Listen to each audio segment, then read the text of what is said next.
Estamos de volta com o Hora da Saúde. Nessa edição, nós estamos falando sobre acesso à saúde para surdos e mudos. Neste segundo bloco, nós contamos com a participação mais que especial de duas especialistas no assunto. A Rosimeire Ferreira Mendes, ela que é pedagoga, mestre em educação e especialista em educação inclusiva em Libras. E também a Maria Irene Machado Tano, ela que é psicóloga. Oi, Maria Irene, tudo bem? Tudo bem. Nossa, eu que agradeço. Muito obrigada. Obrigada também, Rose, por ter aceito o nosso convite, por estar aqui conosco hoje. Eu que agradeço o convite. Gente, primeiro, eu quero perguntar para elas. A gente ouve muito falar em Libras, linguagem brasileira de sinais, mas muita gente não sabe o que é exatamente isso. Então eu quero começar com vocês, pedindo para que vocês expliquem o que é Libras. Vamos começar com a Rose, né, que é especialista nesse assunto. Libras é considerado oficialmente como o segundo idioma do nosso país, né? Então nós temos aí a língua portuguesa e o segundo idioma oficial no Brasil é Libras, Língua Brasileira de Sinais. É a comunicação, né? A língua utilizada pela comunidade surda por aquele surdo, né? Que ele não tem a oralidade e aí a forma de comunicação dele vai ser através de sinais. Rose, é a linguagem brasileira de sinais, brasileira. A gente vê também que os surdos de outros países se comunicam. Tem alguma mistura? Existe algum intercâmbio entre alguns termos que são apropriados, assim, usados também no país? Então, como uma língua, né, ela é viva, aqui mesmo no Brasil existe o que nós chamamos de regionalização. Então, às vezes, o sinal utilizado aqui em Barretos, ele pode sofrer aí uma mudança, uma alteração, dependendo do local da região aqui no Brasil onde é colocado. Só dando um exemplo, né, o sinal de mãe, ele pode ser feito dessa forma, mulher para quem eu peço bênção, em uma determinada região. Em outro lugar, mãe pode ser esse sinal aqui. Totalmente diferente. Totalmente diferente. E isso muda radicalmente quando é de um país para o outro, né? Inclusive o alfabeto. O alfabeto em Libras, ele é mais próximo nosso da França. E os sinais, eles vão alterando. Inclusive tem alguns sinais que nós utilizamos no Brasil, que não tem em outro país. Tem sinal que tem em outro país, que aqui a gente utiliza mais de uma outra, com uma outra tradução, então isso varia. Queria saber também quem pode aprender Libras. Não é só o surdo, né? Que a gente vê muitas pessoas, profissionais trabalhando. Quem pode? Como que é esse processo de aprendizagem? Todas as pessoas podem aprender Libras, né? E eu vejo que principalmente criança tem uma facilidade muito grande na aprendizagem dessa língua. Que é lúdica, né? E a curiosidade, né, e o fato de não ter muitas vezes receio em estar fazendo aqueles sinais. Então, criança, a experiência que a gente tem, quando ensina Libras para criança, tem um resultado muito interessante. Mas, de uma maneira geral, todas as pessoas são aí convidadas, né, a aprender essa língua, porque é igual falou o Dr. Marcelo no bloco anterior, as pessoas, elas, em algum momento, elas estão ali podendo encontrar alguém que seja surdo. E aí, qual é a comunicação? E é isso voltado para a área de saúde, então é essencial, fundamental. Maria Irene, você como psicóloga, né? Eu perguntei pro Dr. Marcelo, fiz até uma estatística, assim, que de repente nem existe, mas que uma hora eu acredito que vocês vão se deparar com uma pessoa que é surda. Como que é? Você sente essa necessidade? Você domina a linguagem brasileira de sinais? Não, infelizmente não. Mas eu atendo no consultório pessoas com deficiência auditiva e nós só conseguimos fazer esse trabalho terapêutico se a pessoa conseguir se comunicar falando, por exemplo, justamente por eu não ter o aprendizado, né, da língua de sinais. E mesmo assim, não é uma comunicação fácil, porque é um trabalho terapêutico e a pessoa vai falar sobre os seus sentimentos, suas dificuldades, suas demandas. Então, até para ela conseguir explicar isso, é mais difícil do que ter uma conversa simples, né? Ela vai falar muito sobre os sentimentos dela. Então, passar isso falando é difícil. Já é difícil falando, e para uma pessoa deficiente auditiva é mais difícil ainda. Gente, eu queria que vocês agora me falassem sobre como esse aprendizado ele impacta a vida de quem é portador de deficiência auditiva, mas antes eu gostaria de que vocês falassem sobre como esse aprendizado também impacta a vida dos profissionais. Porque eu vou falar por mim e eu acredito que a maioria das pessoas tem esse mesmo comportamento. Às vezes a gente que não tem nenhuma deficiência, não tem surdez, acaba não entendendo a deficiência do outro e não saiba como se comportar. E às vezes aquela surdez a gente interpreta de uma outra maneira, acho que a pessoa não está entendendo, a gente precisa mudar o chip, né, da nossa percepção. Como é que vocês veem isso, a percepção dos profissionais? Segue esse sentimento que eu tenho também e que luto para mudar e que eu acho que todo mundo deveria fazer isso?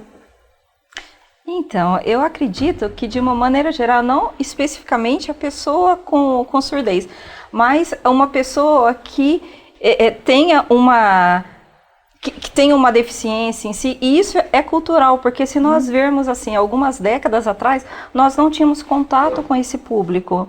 A pessoa que era diferente... tendo cada vez mais autonomia esse público. Exato, né? Eles ficavam em casa, né?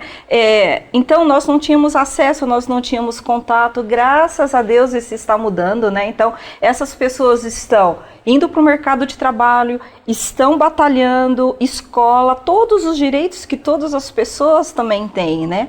E aí quando essa pessoa, a gente tem contato com ela, a gente trava, simplesmente porque nós não tínhamos contato anteriormente. E aí a gente não sabe muito bem, nossa, o que eu faço, como que eu me porto.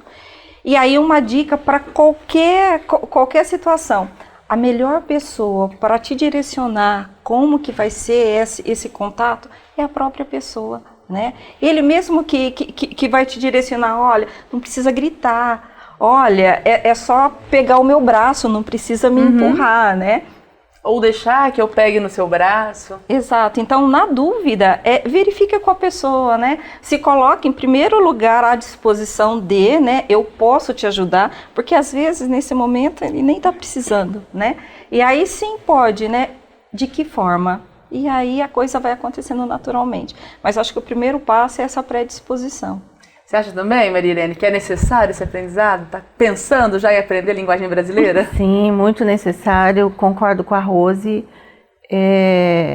Há muito tempo atrás, as pessoas não buscavam o atendimento com um psicólogo e nós não tínhamos realmente contato com eles. E atualmente a busca pela psicoterapia é muito maior, então há uma necessidade de que a gente aprenda a se comunicar com eles. Outra coisa que eu concordo com a Rose, eles são comunicativos no sentido até de nos orientar. Então, não há necessidade de que a gente fique muito preocupado se eles estão entendendo, né? A maioria tem uma comunicação boa, é muito bom trabalhar com eles. E agora eu queria que vocês me falassem sobre o aprendizado para a pessoa com surdez, com deficiência auditiva. Como é que isso impacta na vida dessa pessoa? Quando ela aprende a linguagem brasileira dos sinais? Você fala a pessoa surda que não sabe Libras ainda. Eu tive uma experiência extremamente interessante numa cidade próxima, aqui de Barretos, chamada Guaíra. Eu fui convidada para ensinar Libras para surdos. E a primeira coisa que eu pensei... desafio, Rose! E a primeira coisa que eu pensei, eu falei, tem alguma coisa errada nisso, né? Como assim ensinar Libras para surdos? E aí, quando eu cheguei, né, lá nesse espaço, tinham 42 pessoas que eram surdas. E aí eu fui verificando, né, o fato, mas surdo é que cada um, ele tinha ali uma língua, né, que é o que nós chamamos de língua caseira. Então ele vem de uma família, a família institucionalizou uma forma de linguagem entre ele e aquela família. Nossa! Que é totalmente diferente quando ele vai para uma outra família. Então, precisou decodificar essa linguagem. Exato, era uma torre de Babel, porque entre os próprios surdos, eles não tinham uma língua única para poderem se comunicar. E aí faz toda a diferença, né? Exatamente isso, porque quando ele está inserido, quando a família recebe um surdo e essa família não sabe Libras, e aí a importância muito grande da própria família também estar preparada para isso, a forma de comunicação vai se institucionalizar uma língua que só vai servir para aquela família, num outro espaço, num outro local, então ele não vai conseguir. O interessante da Libras é isso, porque ali mesmo eles começam a verificar, poxa, eu consigo me comunicar e alguém lá está entendendo o que eu estou querendo dizer. Conseguiu depois? Conseguiu no final das contas? Foi um trabalho maravilhoso, Gláucia. Eu trabalho com Libras há 21 anos, foi o trabalho mais lindo que ocorreu quando você consegue ver que naquela própria comunidade as pessoas estão interagindo e no final tinha uma senhorinha, né, era bem idosa, surda, ela estava contando piada em Libras. Aí no final já conseguiu? Conseguia contar piada em Libras. E ela ia com um caderninho, ela começou a ir com um caderninho debaixo do braço.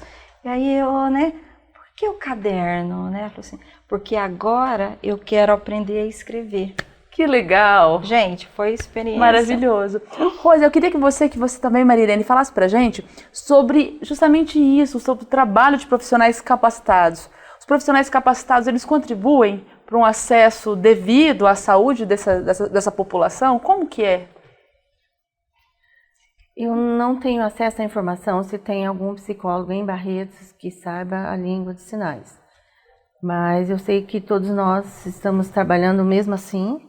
É claro que um profissional capacitado, ele vai desenvolver um trabalho melhor e se comunicar melhor. Mas só pegando um gancho da Rose, o que eu percebo no consultório é que essa língua própria, nós também usamos, nós profissionais. Porque quando você vai se comunicar com um paciente, você acaba fazendo alguns sinais bem comuns, né, que provavelmente não tem a ver com a Libras, mas que ajuda na interpretação deles para com a gente. Então, o profissional capacitado, com certeza, ele vai poder realizar um trabalho melhor. Vai fazer a diferença, Rose? Com certeza. E a gente já viu o resultado disso. Eu sou professora de Libras na Faculdade de Medicina aqui de Barretos, né?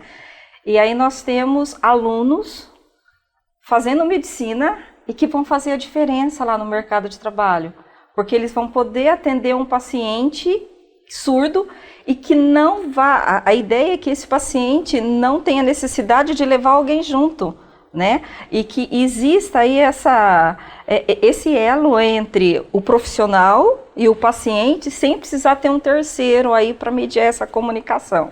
E a coisa de 2 anos atrás, nós fizemos a Faculdade de Medicina, né, a FACISB, ela fez um convênio com a Residência Médica de Saúde da Família aqui da nossa cidade, e aí os médicos residentes estão fazendo o curso de Libras. Que bacana, né? É uma forma de ampliar esse acesso. Exatamente. E nós temos um projeto interessante agora no final do curso, né, criando uma cartilha, e aí nós temos alunos do curso de medicina, mais alunos do curso de psicologia da faculdade Barretos aqui, onde nós estaremos criaremos uma apostila com sinais básicos e ofereceremos gratuitamente para as instituições de serviço de saúde para que elas minimamente possam fazer ali um atendimento. Então, a ideia você não vai ser um especialista, mas você vai ter nas suas mãos ali uma apostila,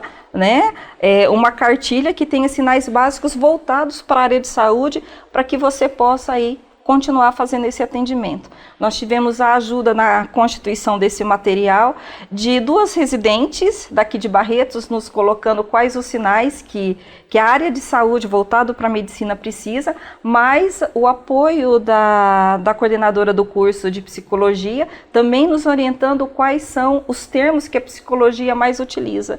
E aí oferecendo gratuitamente para a nossa comunidade, para que minimamente possa aí tirar um pouco essa barreira da comunicação. Rose, Marilene, muito obrigada. Aprendi agora, então eu já posso usar. Muito obrigada por enquanto, mas daqui a pouquinho, depois do intervalo, a gente volta a conversar com a Marilene e com a Rose sobre ações práticas que estão sendo desenvolvidas por elas para auxiliar o acesso à saúde da população surda. A gente já volta.